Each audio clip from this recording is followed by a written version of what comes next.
পোলাও রান্না করা সহজ হলেও এটা যদি সঠিক অনুপাতে রান্না না করা হয় তাহলে একেবারেই নরম হয়ে যাবে, তা না হলে চাল ফুটবে না, শক্ত থেকে যাবে।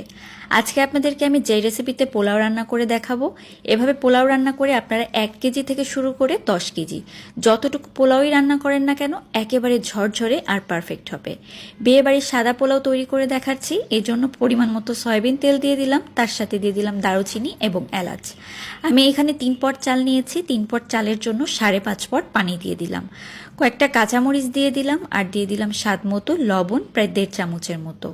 এখন এই পানিটাকে ফুটতে দিতে হবে, আর তার আগে আমি এখানে দিয়ে দিব গুঁড়া দুধ, প্রায় হাফ কাপের মতো এখানে আমি গুঁড়া দুধ ব্যবহার করেছি। আর গুঁড়া দুধটাই আপনারা দেওয়ার চেষ্টা করবেন, লিকুইড দুধের থেকে গুঁড়া দুধ দিলে পোলাও রান্নার স্বাদ বেশ ভালো আসে।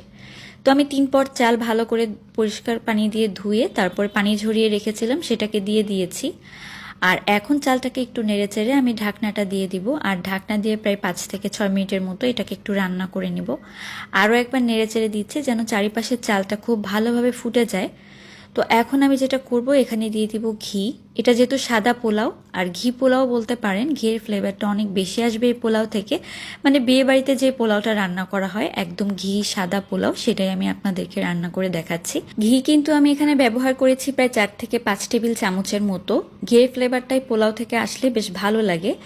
তো এখন আমি আলু বোখরা দিয়ে দিলাম প্রায় 4 থেকে 5টার মতো। আলু বোখরা কিন্তু পোলাও একটা টক মিষ্টি স্বাদ আনে।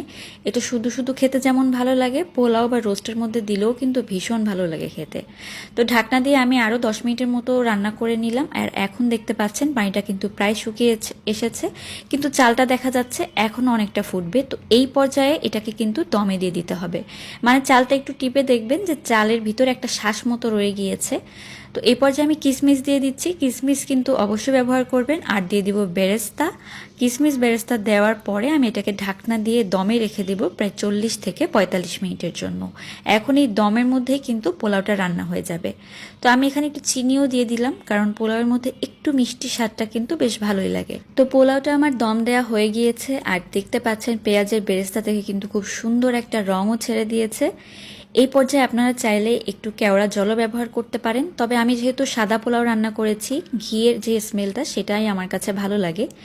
নেড়েচেড়ে আমি মিশিয়ে নিচ্ছি, আর দেখতে পাচ্ছেন কতটা ঝরঝরে এবং পারফেক্টভাবে পোলাওটা রান্না হয়ে গিয়েছে। আপনারা যদি পানির পরিমাপটা এভাবে রেখে পোলাও রান্না করেন তাহলে কিন্তু একদম বিয়েবাড়ির মতো পোলাও হবে, সাদা ধবধবে, আর খেতেও কিন্তু অনেক বেশি মজার হবে। পোলাও চালটা না ভেজে এভাবে রান্না করলেই আমার কাছে মনে হয় পোলাও খেতে যেমন ভালো লাগে, এছাড়া পোলাওটাও ঝরঝরে হয়। পোলাও চালটা ভেজে নিলে আমার কাছে মনে হয় যে পোলাওটা একটু নরম হয়ে যায়। আর এরকম করে পোলাও রান্না করলে আপনারা একটু বেশি পরিমাণে সবসময় রান্না করার চেষ্টা করবেন, তাহলে এটা আরও অনেক বেশি ঝরঝরে হবে এবং খেতেও ভালো লাগবে। তো আমি যেটা বললাম, আপনারা কেওড়া এবং গোলাপ জল দুইটাই কিন্তু এখানে ব্যবহার করতে পারেন, তবে ঘি পোলাওয়ের মধ্যে কেওড়া গোলাপ জল দিলে কিন্তু কেওড়া আর গোলাপ জলের গন্ধের জন্য এই ঘিয়ের স্মেলটা আসে না। আশা করি রেসিপিটি ভালো লেগেছে। আল্লাহ হাফেজ।